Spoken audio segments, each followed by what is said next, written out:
Three men are due in court on Monday after federal investigators say they broke up a right-wing militia plot. The plan was to blow up a mosque and apartment complex in Garden City, Kansas.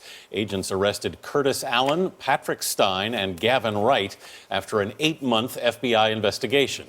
Acting U.S. Attorney Tom Beale spoke about the charges on Friday. It's alleged the defendants conducted surveillance to size up potential targets.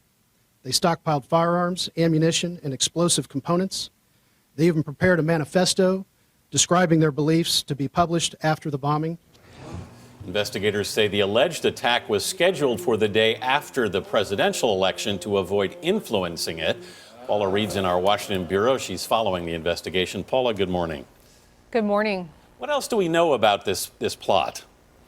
Anthony, the small militia group referred to itself as the Crusaders. They're anti-government, they're anti-immigrant, and they're anti-Muslim. They met up to once a week to brainstorm ways to attack those groups in their community. The FBI was tipped to them and their plotting by someone who attended their meetings.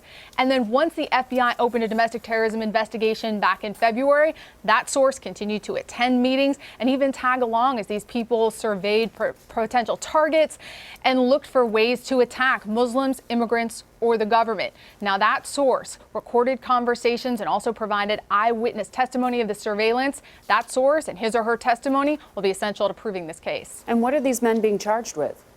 They're being charged with conspiracy to use a weapon of mass destruction. In this case, that would have been the 4 cars packed with explosives that they plotted to surround this apartment complex with and then detonate.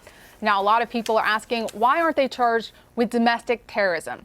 Well, make no mistake, the FBI said this was a domestic terrorism investigation. There are references to domestic terrorism throughout the court documents. The men referenced Timothy McVeigh and his bombing. They also talked about retaliating for the Orlando attacks. But the fact is, the way the U.S. law is written, there is no useful way to charge domestic terrorism. Our laws are really skewed towards foreign terrorism. So in this case, the way prosecutors charge it is they charge you with the specific type of crime, which in this case was an attempted bombing.